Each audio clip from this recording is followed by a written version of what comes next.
मी आज दिल्लीला पक्षाच्या एका कामाकरता आलो होतो. मध्य प्रदेशच्या लोकसभा निवडणुकीच्या निकालावर समीक्षा करण्याकरता काँग्रेस अध्यक्षांनी एक 3 सदस्यांची एक कमिटी नेमलेली आहे.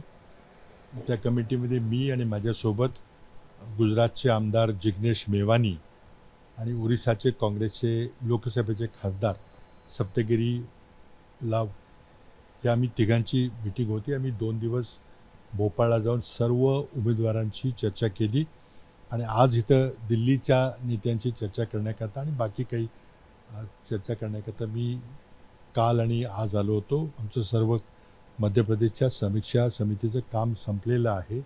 आम्ही काही दिवसातच पक्षश्रेष्ठींना आमचा पाहणी अहवाल सादर करू. या कामाकरता मी दिल्लीला आलो. आता कन्क्लुजन निश्चितच निघालेलं आहे, पण तो आम्ही अहवाल सादर केल्यानंतरच मी आपल्याशी बोलेन. त्याच्या आधी बोल.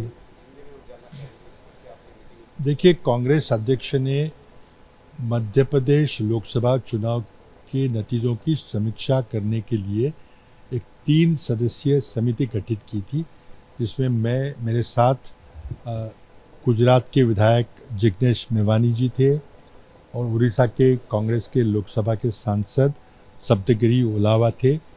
हम 3 जनों ने 2 दिन भोपाल का दौरा किया और वहाँ सभी कांग्रेस के लोकसभा के उम्मीदवारों से हमने बात की.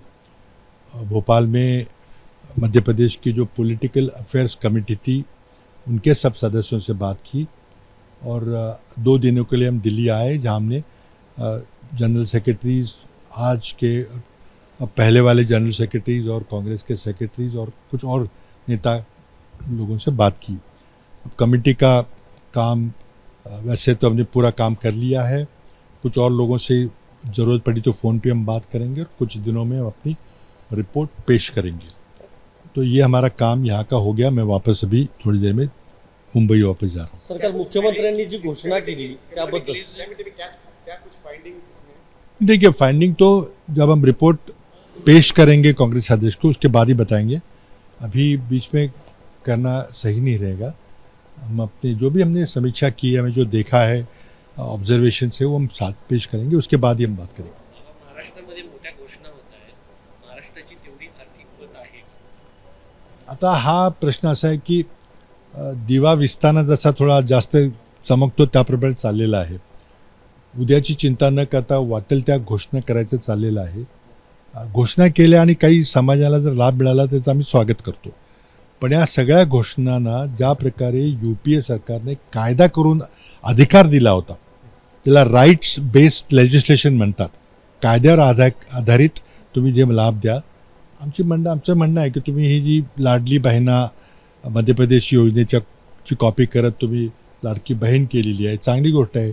गरीब महिलांना मदत मिळाली पाहिजे, पण कायदा करा. उद्या निवडणूक संपली की पुढं काय होईल याची खात्री नाही. कारण तुम्ही बजेट भाषणात सांगितलं की या योजनेला 46 ते 50 हजार कोटीचा खर्च येईल, पण बजेटमध्ये तरतूद 10,000चीच आहे. म्हणजे 3-4 महिनेच तुम्हाला काढायचे आहेत. निवडणुकीनंतर मग झालं ते जे होईल त्यावर पुढचं सरकार बघून घेईल. अशा प्रकारची ही योजना आहे. आपण म्हटल्याप्रमाणे आज काही इतर योजना त्यांनी जाहीर केलेल्या आहेत. म्हणजे आता योजना जाहीर करायच्या, त्याची अंमलबजावणी करण्याची काही जबाबदारी या सरकारवर नसणार आहे. आणि त्यामुळं मग तिजोरीमध्ये आहेत का नाही पैसे, आज काही खर्च करायचे नाही, नुसतं आज घोषणाच करायच्यात आणि पुढचं सरकार आहे ते बघून घेईल मग काय झालं ते तिजोरीचं. पण मला चिंता याची आहे की मुळातच आपण एक 1,10,000 कोटीचं वित्तीय तूट असणारं बजेट सादर केलं. फेब्रुवारी महिन्यामध्ये 24-25चं बजेट सादर केल्यानंतर दुसरं बजेट अतिरिक्त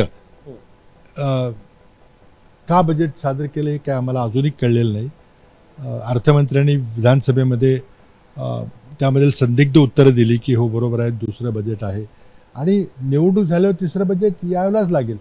या वर्षी महाराष्ट्र विधानसभेची 3 अंदाजपत्रकं असतील. पूर्वी काय झालं तर मला माहीत नाही, पण हे कुठेतरी दुरुस्त केलं पाहिजे. त्यामुळे हे जे जून-जुलै महिन्याचं जे अंदाजपत्रक होतं, जो अर्थसंकल्प होता, तो फक्त घोषणा करण्याकरता होता. ज्या घोषणा त्यांना बाहेर करता आल्या असत्या. परंतु टी व्ही ऑडियन्स समोर नॅशनल मीडियासमोर हे भाषण करण्याकरता हे सगळं केलं गेलं. पण त्यामध्ये काय दिसलं तर बजेटमध्ये 1,10,000 कोटीची वित्तीय तूट आहे असं दाखवलं. म्हणजे राज्याच्या उत्पन्नापेक्षा आपण 1,10,000 कोटी जास्त खर्च करणार आहे असं तुम्ही सांगितलं. आणि त्याच्या एक आठवड्याच्या आत पुन्हा 95,000 कोटीच्या तुम्ही खर्चाच्या तुम्ही पुरवणी मागण्या मंजूर करून घेतल्या. म्हणजे ह्या पैसा कुठून येणार? पहिल्या 1,10,000ची तूट आहे तो पैसा कुठून येणार? महाराष्ट्राचं आणखी कर्ज किती? तुम्ही 8 लाखाच्या वर कर्ज घेतलं, आणखी किती कर्ज काढणार का? ते जर आपण सगळं पाहिलं तर केंद्र सरकार देखील तुम्हाला अनलिमिटेड कर्ज काही काढून देणार नाही. म्हणजे ह्या नुसत्या पोकळ घोषणा आहेत. आता उदाहरण सांगायचं झालं तर एखादी योजना 100 कोटीची योजना जाहीर करायची आणि त्याला तरतूद दाखवायची 10 लाखाची, तरतूद दाखवायची 1 लाखाची. म्हणजे हे जनतेला मूर्ख बनवण्याचा हा सगळा प्रयत्न आहे. राज्याची परिस्थिती गंभीर आहे.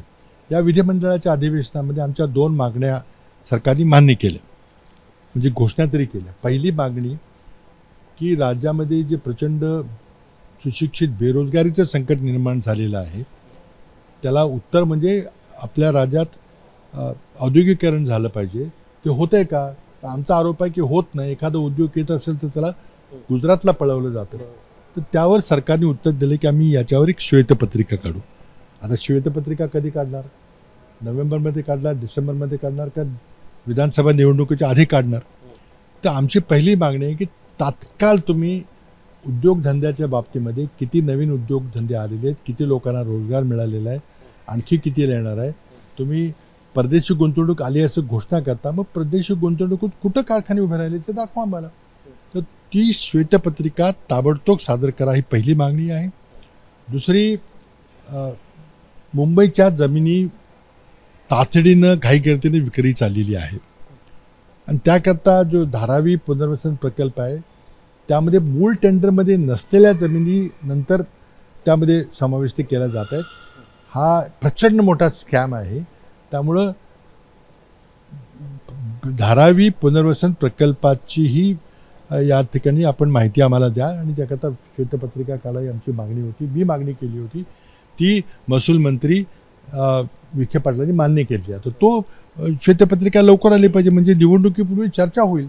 सरकारने जर काही फार चांगलं काम केलं असेल तर तुम्हाला लोक क्रेडिट देतील, तुम्हाला मतं मिळतील. पण राज्याची परिस्थिती भयंकर अडचणीची असताना फक्त मतं मिळवण्याकरता काही घोषणा होत आहेत.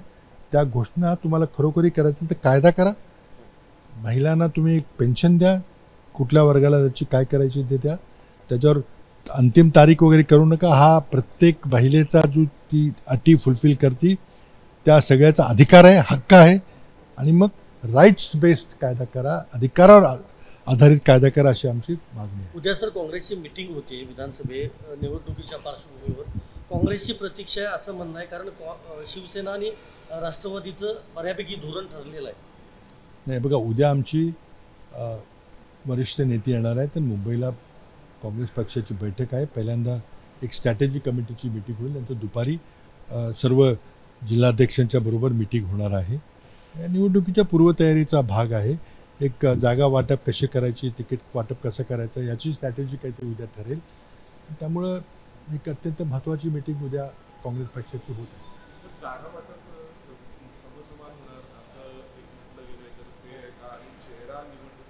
मुख्यमंत्री पदाचा चेहरा असणार का? या दोन्ही गोष्टीवर जाहीर चर्चा करणं शक्य नाही आहे. जागा वाटपाचा फॉर्म्युला, जागा वाटपाची कमिटी, मग कोणाकोणाशी अलायन्स करायचं वगैरे हे सगळे आमचं बंद खोलीत ठरेल आणि जेव्हा निर्णय होईल तेव्हा आपण सांगितलं जाईल. महाराष्ट्रामध्ये सगळ्यात चर्चेचा विषय विशाळ गडावरती झालेल्या घटना आणि महाराष्ट्रात या सगळ्याबाबत चर्चा असतात. ज्या पद्धतीने प्रतिक्रिया उमटत आहेत, खास करून खारकऱ्यांबाबत शंका उपस्थित केली जाते, आरोप केले जातात. तुमच्याही काळामध्ये तुम्ही स्वतः मुख्यमंत्री असताना या सगळ्या संदर्भात अहवाल सादर झाला होता, त्याबद्दल तुमचं काय? हे पहा, महाराष्ट्राची विधानसभा निवडणूक आणि त्याचबरोबर होणारी हरियाणाची विधानसभा निवडणूक, त्या दोन्ही निवडणुकीमध्ये मोदी सरकारचा पराभव अटळ आहे. आणि माझं भाकीत असं आहे की जर या दोन्ही महत्त्वाच्या राज्यामध्ये, एक हिंदी हार्टलँडचं राज्य आहे आणि एक देशातलं दुसऱ्या क्रमांकाचं राज्य आहे, इथं मोदी सरकारचा पराभव झाला तर दिल्लीतलं NDA सरकार हे फार काळ टिकणार नाही. त्यामुळे अत्यंत महत्त्वाच्या निवडणुका तरी कशाही काही करून या निवडणुका जिंकल्या पाहिजेत. आणि त्यामुळं या महाराष्ट्रामध्ये तरी किमान जातीय दंगली केल्याशिवाय आपल्याला ही निवडणूक जिंकता येणार नाही हे RSS भाजपने ठरवलेलं आहे. त्यामुळे जिथं जिथं मायनॉरिटी कम्युनिटी आहे तिथं आग लावायचा परिस्थिती पेटवायचा प्रयत्न होणार आहे. कोल्हापूरची विशालगडची परिस्थिती त्याच मालिकेतली परिस्थिती आहे. कोण जबाबदार आहे काय त्याला सरकारने शोधलं पाहिजे, शिक्षा केली पाहिजे. पण सरकारचा जर कल असेल, सरकारच्या काही घटकांचा कल असेल की इथं जाती दंगली पेटवल्याशिवाय आपल्याला यश मिळणार नाही तर मग महाराष्ट्राच्या जनतेने त्यापासून अजित पवार गेले आज पाहणी करायला गेलेले आहेत, पण विरोधक इंडिया आघाडीतले किंवा विरोधी पक्षातले मोठे नेते कुणीही गेलेले नाहीत. आमचे तिथले स्थानिक नेते तिथं आहेत. हा प्रश्न खासदार शाहू महाराज असतील किंवा बंटी पाटील असतील ते सगळे तिथं त्यात ऑन द स्पॉट ते निर्णय घेत आहेत. त्यामुळे नुसतं दिखावा करणं महत्त्व नाही, प्रश्न सोडवणं महत्त्वाचं आहे. सगळ्यात महत्त्वाची गोष्ट विशाळगडावरती जिथं अतिक्रमणाचा आरोप होता त्यापासून काही अंतरावरती असलेली घरं जाळी तोडली गेली. हा ठरवून केलेला डाव होता. आता बघा इथं बसून मी काही सांगू शकत नाही, बोलणं योग्य नाही. मला माहिती आहे काय चाललेलं आहे तिथं. तर तिथले स्थानिक आमचे नेते आहेत किंवा तिथले जे लोक ते जाऊन तिथं बघतील, सरकारला सांगतील. सरकारची जबाबदारी आहे शांतता प्रस्थापित करणं. आज जर महाराष्ट्र पेटला, जातीय दंगली झाल्या तर त्याचा परिणाम हा व्यापारावर, उद्योगावर, अर्थव्यवस्थेवर अनिष्ट परिणाम होईल. मुळातच लोकांना नोकऱ्या नाहीत आणि त्यामध्ये असं वातावरण झालं तर मग आणखी कुणाला उद्योग बाजूला सोडून जातील. त्यामुळं मी सरकारला अपील करतो की ताबडतोब तुम्ही हे जे धार्मिक ध्रुवीकरण चाललेलं आहे ते ताबडतोब थांबवलं पाहिजे. ABP माझा, उघडा डोळे बघा नीट.